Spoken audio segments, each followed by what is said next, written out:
This,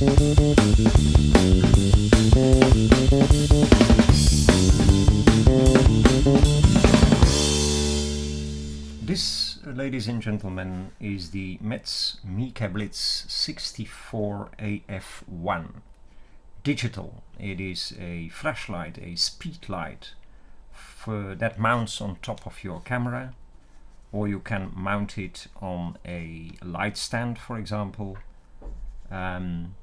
and it's, in my opinion, a sort of Rolls-Royce amongst the speed lights.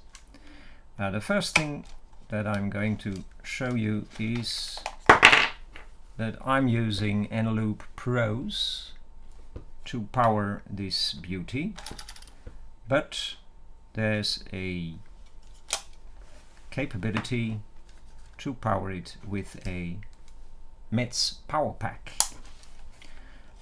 There's also inside the battery compartment a micro USB port, which allows you to update the firmware, and here is a PC sync port.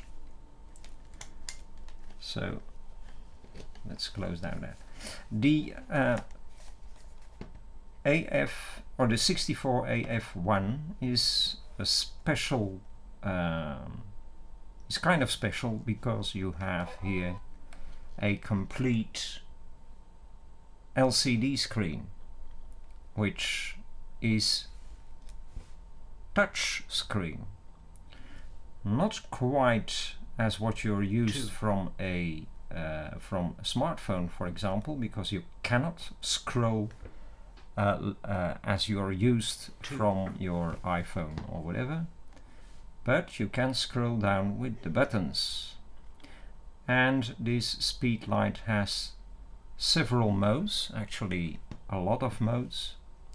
The first is TTL, the second one is TTL high speed sync, automatic, manual high speed sync, stroboscope, remote master and remote slave, and servo.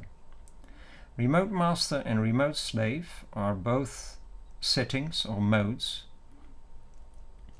that I haven't tried.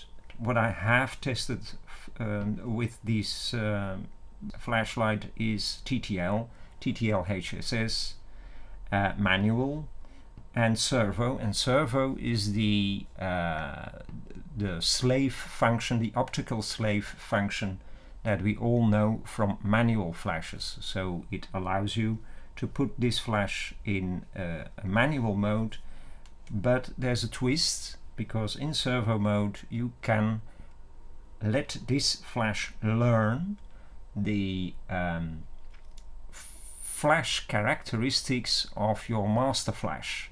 So if your master flash first fires a number of pre-flash short bursts when in master mode, you can have this flash learn about that and it will adapt accordingly. So there's no need to manually adjust and hope that it will be right what you're doing. You can have this one learn it. What's also very important about this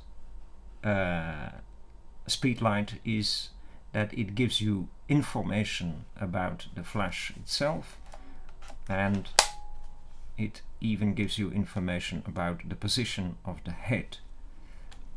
Right, so now you also see that in TTL mode and in manual mode it will be the same. The information on the screen has changed, and the information has changed because I have locked the head in a direct flash position if it were mounted on the camera. And the reason is that you get TTL information about the distance that the flash will be throwing its light when it's mounted this way. If you mount a flash with the head pointing upwards, it makes no sense to give you a distance, because the flash cannot work out for itself where the ceiling is, for example, so how much of the light is going to bounce back is impossible to measure.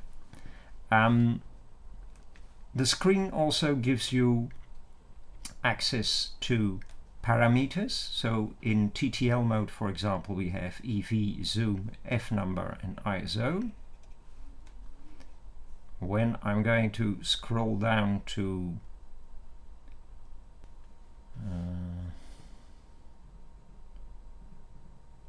in stroboscope mode, for example, I got a lot more to worry about, namely P, zoom, N, which is the number of strobes, F is the hertz, so the frequency, and then the F number and ISO. So depending on the mode you're in, these screens adapt, which they should, and you get a lot of information.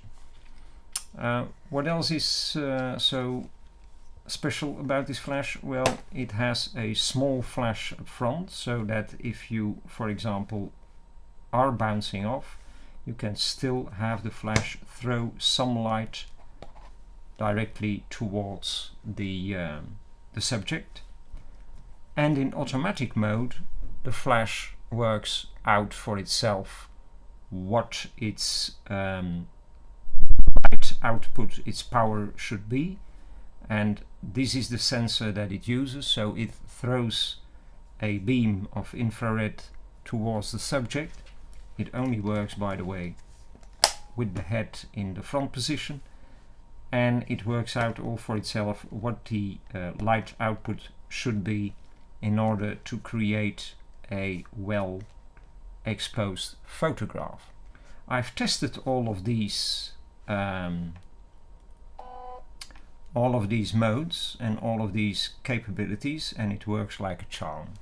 So there's one thing that I haven't covered yet, and that I actually, to be honest, forgot, which is this is the screen when you hold the flash in its usual position, but when you hold the flash like this, the screen adjusts, and so you're always capable of seeing the parameters, the mode, the service, etc.